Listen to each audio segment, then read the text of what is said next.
Cartoon x. Cartoon x. आप सुन रहे हैं कहानी चुड़ैल सास सौतन जेठानी। तनु गरीब परिवार से थी और उसकी जेठानी अंतरा अमीर घर से थी। यही कारण था कि उसकी सास उन दोनों में भेदभाव करती थी। वह अंतरा पर तो अपनी सगी बेटी जैसा प्यार जताती थी, मगर तनु पर जुल्म ढाने के सिवा कुछ नहीं करती थी। घर का सारा काम उसी से कराती थी और साथ में सताती भी रहती थी। माँ जी, चाय पी लो। अच्छी चाय बनाई है ना? कल की तरह पत्ती ठोक के तो नहीं बनाई? नहीं माँ जी, ज्यादा चाय पत्ती नहीं डाली है। ठीक है, रखते चाय। तनु चाय रख के वापस चली जाती है और फिर रसोई में जाकर खाना बनाने की तैयारी में लग जाती है। मगर तभी उसे अपनी सास की क्रोध भरी दहाड़ सुनाई पड़ती है। तनु!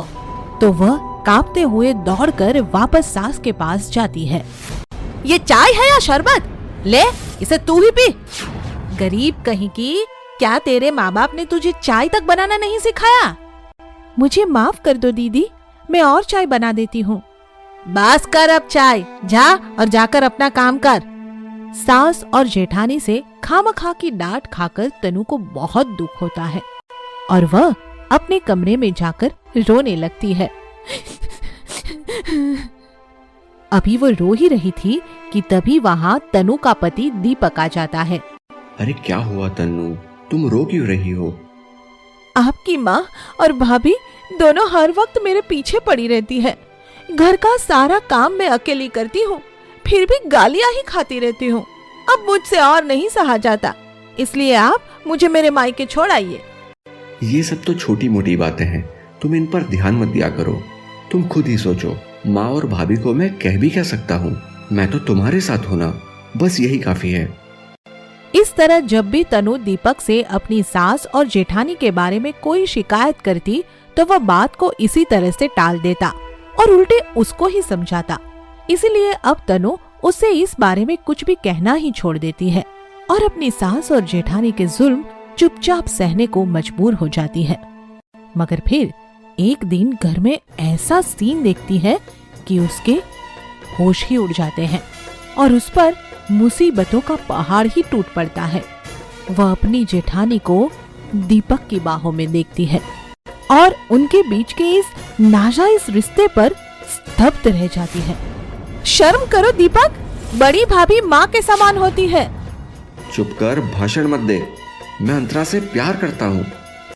वो तो ज्यादातर बिजनेस टूर पर ही रहते हैं और उनकी गैरहाजिरी में दीपक ही उनकी कमी पूरी करते हैं।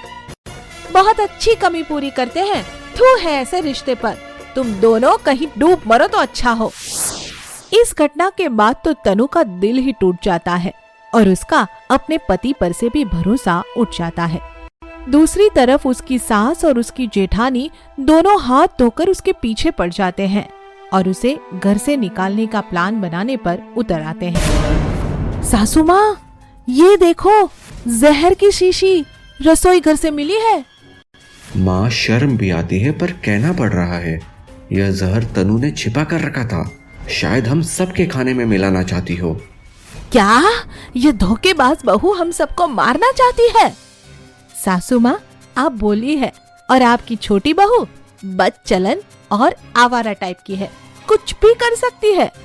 अपनी जेठानी की ये बातें सुनकर तनु को भी ताव आ जाता है और वह भी उसे बुरा भला कहने पर उतर आती है।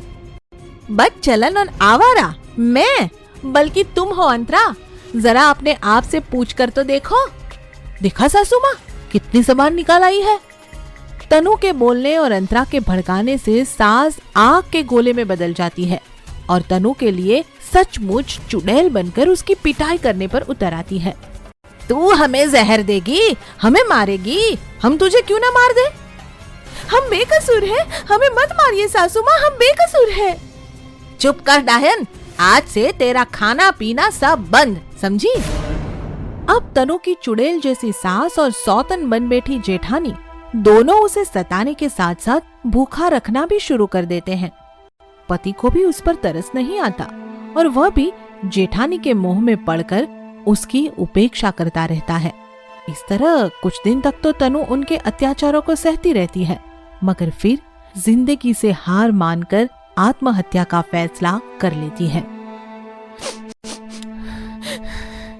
अब तो हद हो गई है और नहीं लगता कि भगवान कभी मेरा भी साथ देगा। अब तो शायद मर जाने में ही भलाई है। यही सोचकर वह आत्महत्या करने के लिए घर से निकल जाती है, मगर रास्ते में चक्कर खाकर सड़क पर ही गिर जाती है। मगर कहते हैं ना कि जब तक भगवान न चाहे तब तक न बंदा खुद मर सकता है और ना ही कोई और उसे मार सकता है।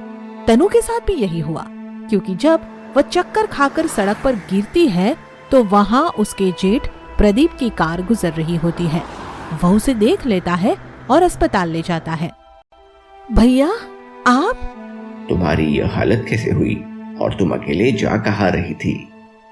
प्रदीप द्वारा यह सवाल करने पर तनु बच्चों की तरह रोते बिलखते प्रदीप से लिपट जाती है और फिर प्रदीप एक बाप की तरह उसे लाड़ लड़ाते हुए उसे शांत करता है।